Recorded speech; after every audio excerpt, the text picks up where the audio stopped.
Paano dapat isagawa ang paglilingkod sa Panginoong Diyos? Anong aral ang dapat sundin at sampalatayanan sa ikapagtatamo ng buhay na walang hanggan? Upang ating matiyak ang kasagutan, suriin natin. Muli pong sumasa inyo ang programang ito ng Iglesia ni Cristo, ang Suriin Natin. At kumusta na po kayo mga kaibigan, mga kababayan at mga kapatid? Sana muli po namin kayong makasama sa ating gagawing pagtalakay at pagsusuri. Tulad po ng dati, kami po ang inyong makakasama. Ako po ang kapatid na Israel Solano. Ako naman po ang kapatid na William Siegfried ko. Samahan niyo po kami muli sa ating mga pagtalakay at sa ating pong pagsusuri. Itinatanong po ng marami sa amin kung bakit gayon na lamang ang pagpapahalaga po namin sa aming ginagawang mga paglilingkod, sa ating mga pagsamba at sa pagtupad sa iba't ibang mga gawain sa loob ng iglesia. At ito'y sa kabila po ng nararanasan nating mga kahirapan at paglaganap ng mga kahirapan, kagutom, may mga kalamidad pa. Bakit gayon na lamang daw ang pagpapahalaga ng mga iglesia ni Cristo sa mga gawang paglilingkod po sa ating Panginoon Diyos? Yan ngayon ang ating suriin at pag-aralan, kapatid na William. Alin kaya ang higit po sa lahat na dapat na pagpagalan ng tao at bigyan niya ng prioridad sa kanyang buhay? Pero bago natin alamin yan, ipaglingkod natin sa ating mga taga-subaybay. Kalooban ba ng Panginoon Diyos na talagang ang tao ay gumawa, maghanap buhay para sa kanyang mga pangangailangan sa buhay na ito? Ganito po mababasa natin na pagtuturo sa atin ng banal na kasulatan. Pahayag po ni Apostol Pablo sa aklat po ng unang Tesalonica, sa 4 ang talata po ay 11. Dinggin po natin at ganito pong ating mababasa. Pagsikapan ninyong mamuhay ng tahimik. Ang inyong harapin ay ang sarili ninyong gawain. Magpagal kayo para sa inyong ikabubuhay tulad ng sinabi namin sa inyo. Kapatid na Israel, hindi po masama ang paghahanap buhay. Manapa, ito pa nga po ang itinuturo sa atin ng apostol na si Pablo na nakasulat sa Biblia. Sabi po niya, magpagal kayo para sa inyong ikabubuhay tulad ng sinabi namin sa inyo. Kaya sino man pong ayaw magtrabaho, ayaw gumawa, pwede naman gumawa. May kakayahan naman gumawa, ika nga. Pero ayaw magtrabaho, nakagagawa po siya ng kasalanan. Kasi sinusuway niya kung ano ang aral at utos ng Panginoon Diyos na maliwanag po na nakasulat sa Biblia. Kaya lang, baka naman sabihin ng iba, ako naman ay nagpapagal, ako naman ay gumagawa at naghahanap buhay. Alamin natin at suriin natin anong uring paggawa at paghahanap buhay ang dapat gawin ng tao. Ito po mababasa nating pagtuturo pa rin po ni Apostol Pablo sa aklat naman po ng Efeso, sa 4 ang talata po ay 28. Dinggin po natin. Sa Efeso 4 at 28. Ang magnanakaw ay huwag nang magnakaw. Sa halip magtrabaho siya at gamitin ang kanyang kamay sa anumang gawaing marangal upang may maitulong sa mga nangangailangan. Ang uri ng paghahanap buhay o pagtatrabaho na dapat pong gawin ng tao, malinaw po, sabi ni Apostol Pablo, gawaing marangal. Kaya tama lang na talagang gumawa o maghanap buhay at dapat tiyakin ang hanap buhay ay marangal, legal, ayon sa batas ng tao, lalo na ayon sa batas po ng ating Panginoon Diyos. Huwag gagawa ng masama, ika nga. Hindi po pwede yung naghahanap buhay nga, pero masamang paraan naman ng paghahanap buhay. Ang gayon po ay kasalanan sa harapan ng ating Panginoon Diyos. Talagang dapat pong gumawa, maghanap buhay, lalo na ngayong panahon ng mga kahirapan at matitinding mga pangangailangan. Pero bakit sa kabila ng lahat ng yan, ang mga iglesia ni Cristo, ang pangunahin pa ring pinahahalagahan ay ang mga gawang paglilingkod at pagsamba sa ating Panginoon Diyos? Alamin natin, kapatid na William, alin bang lalong higit sa lahat na mahalaga at unang dapat hanapin ng tao ayon sa pagtuturo ng ating Panginoong Hesukristo? Ito po ang mababasa nating tinuro mismo po ng ating Panginoong Hesukristo. Pakinggan po natin ang sinasabi po niya sa aklat po ng Mateo, dito po sa 6, ang talata po ay 25 at 33. Dinggin po natin. 6, 25 at 33. Kaya nga sinasabi ko sa inyo, huwag kayong mga balisa sa inyong pamumuhay. Kung ano baga ang inyong kakanin o kung ano ang inyong iinumin. Kahit ang sa inyong katawan, kung ano ang inyong daramtin. Hindi baga mahigit ang buhay kaysa pagkain at ang katawan kaysa pananamit? Datapwat, hanapin muna ninyo ang kanyang kaharian at ang kanyang katwiran at ang lahat ng mga bagay na ito ay pawang idaragdag sa inyo. Kapatid na Israel, nilino po sa atin mismo ng ating Panginoon Kristo na kailangan din naman po ng tao yung pananamit, yung kanyang kakanin sa araw-araw, pero higit po sa lahat ng yan, sabi ng Panginoon Kristo, hanapin muna ninyo ang kanyang kaharian at ang kanyang katwiran. At sabi rin po niya, ang lahat ng mga bagay na ito ay pawang idaragdag sa inyo. Sa madaling salita, talagang mahalaga yung mga pangangailangan natin sa buhay na ito. Pero maliwanag ang itinuro ng Panginoon Kristo, di ba? Ang unang dapat hanapin ng tao, dapat niyang asikasuhin, harapin, yung kaharian at yung katwiran.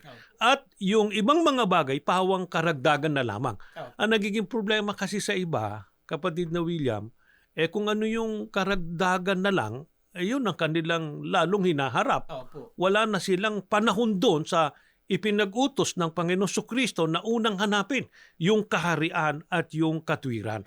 Kaya nga, alamin natin ngayon, yayamang ito ang sinusuri at tinatalakay natin. Alin ba yung kahariang ipinahahanap ng ating Panginoon Kristo na yun ang unang dapat nating hanapin?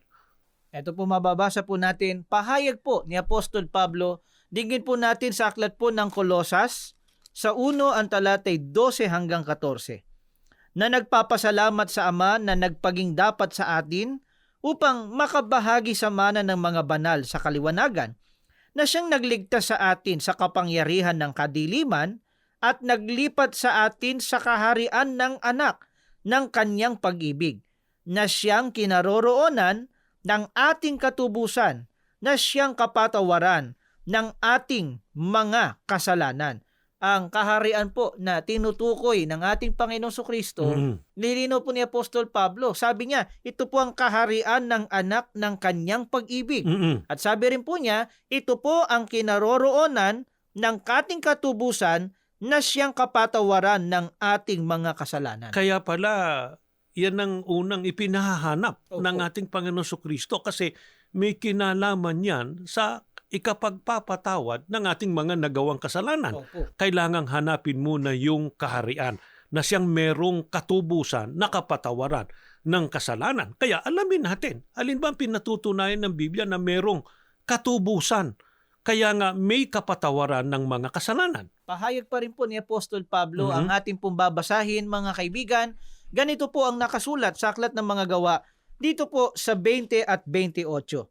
Ingatan ninyo kung gayon ang inyong sarili at ang buong kawan. Narito'y hinirang kayo ng Espiritu Santo na mga katiwala upang pakanin ang iglesia ni Kristo na binili niya ng kanyang dugo. Pinatutunayan po ni Apostol Pablo na ang binili o tinubos po ng dugo ng ating Panginoong Kristo wala pong iba kundi ang iglesia ni Kristo.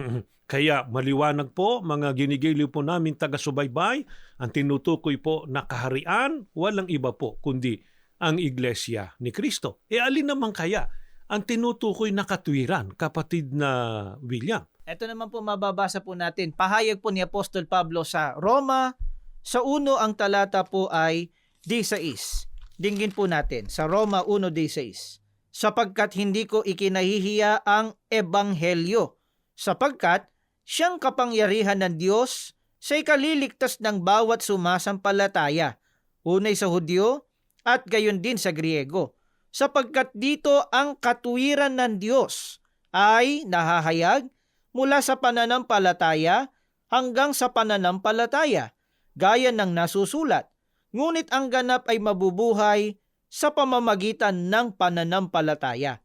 Ayon po kay Apostol Pablo, ang katwiran, ito po ang ebanghelyo Nasabi rin po niya, ito po ang kapangyarihan ng Diyos sa ikaliligtas ng bawat sumasampalataya. Ang Ebanghelyo na siyang katuwiran ng ating Panginoon Diyos, yan din po ang mga aral at salita ng ating Panginoon Diyos na nakasulat po sa Biblia o sa banal na kasulatan. Mahalaga at kailangan po ito sapagkat ito ang kapangyarihan ng ating Panginoon Diyos sa ikapagtatamo ng tao ng kaligtasan.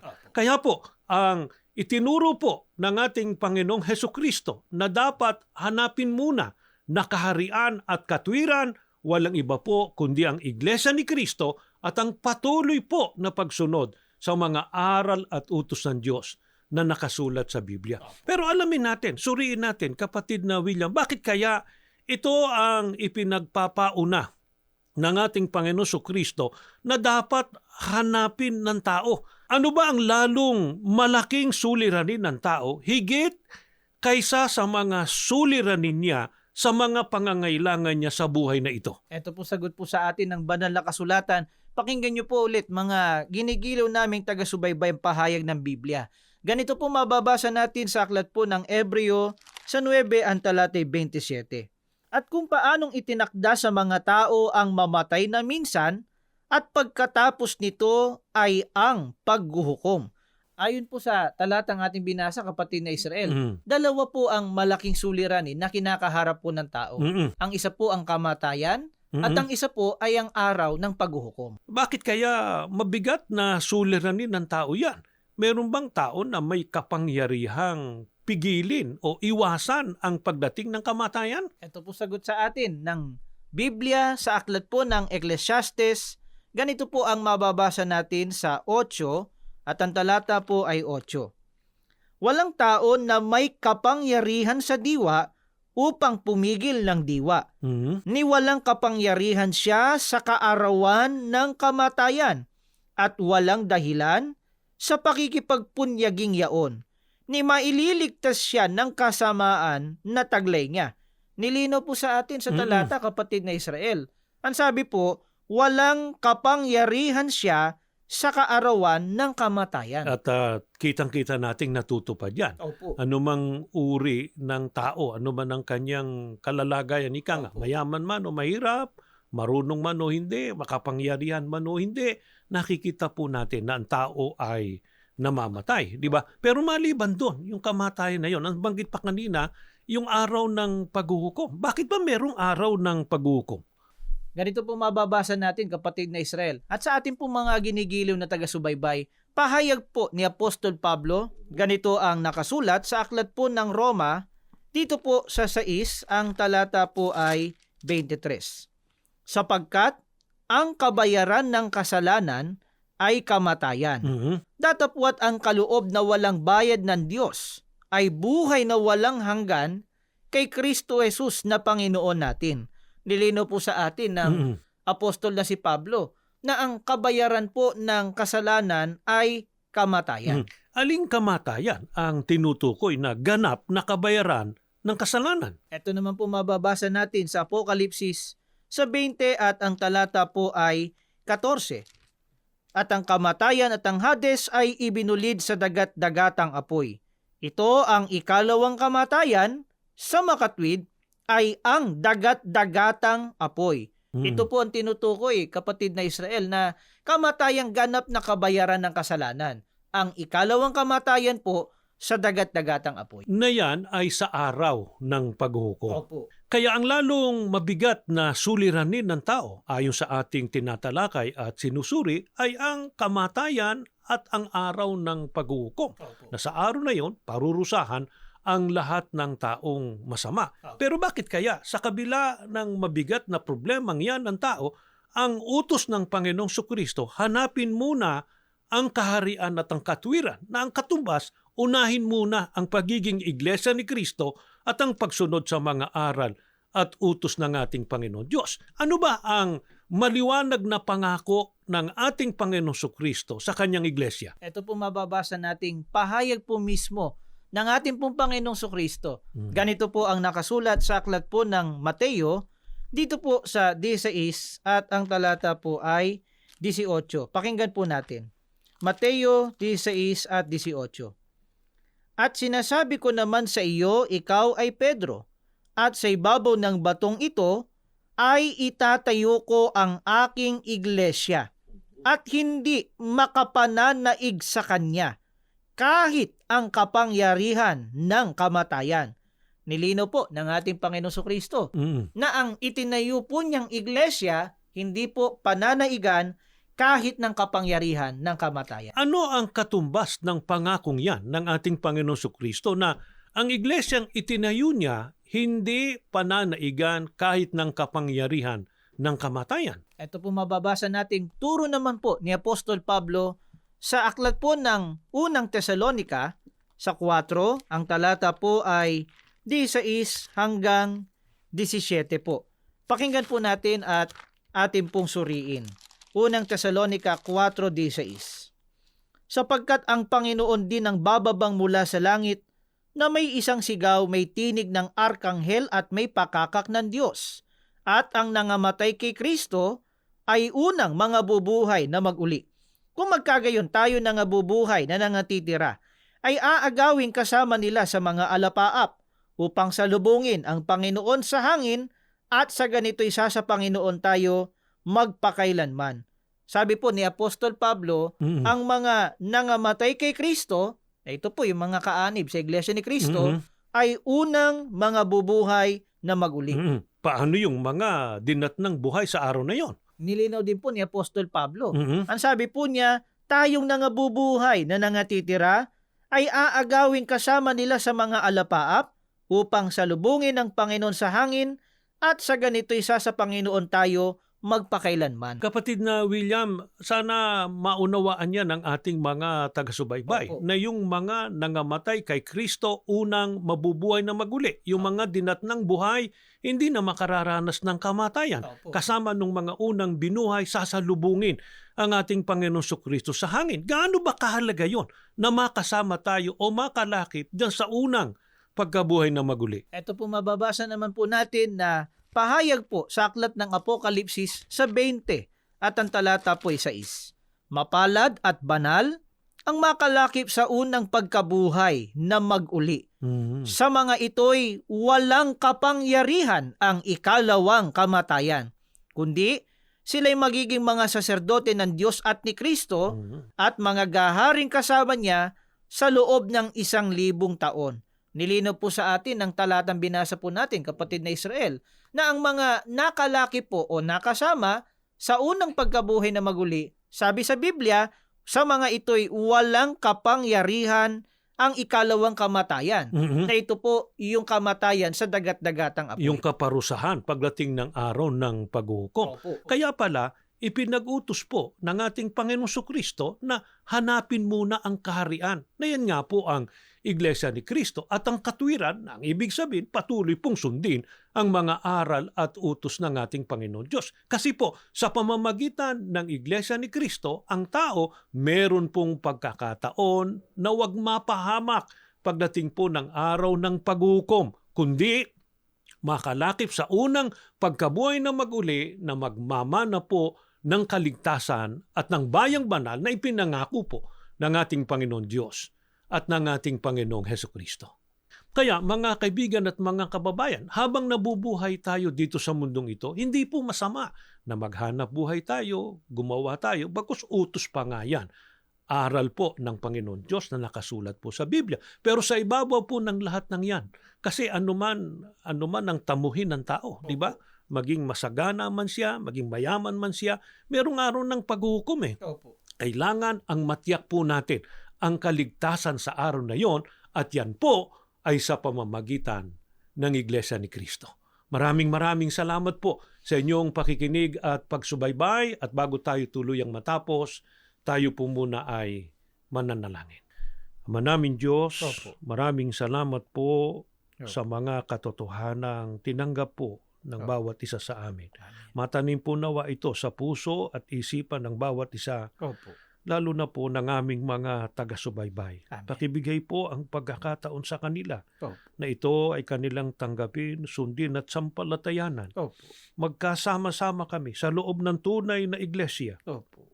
Maisagawa po namin ang tunay na paglilingkod at magkaroon ng matibay na pag-asa sa pagtatamo ng kaligtasan Opo. pagdating po ng araw ng paghuhukom. Amen.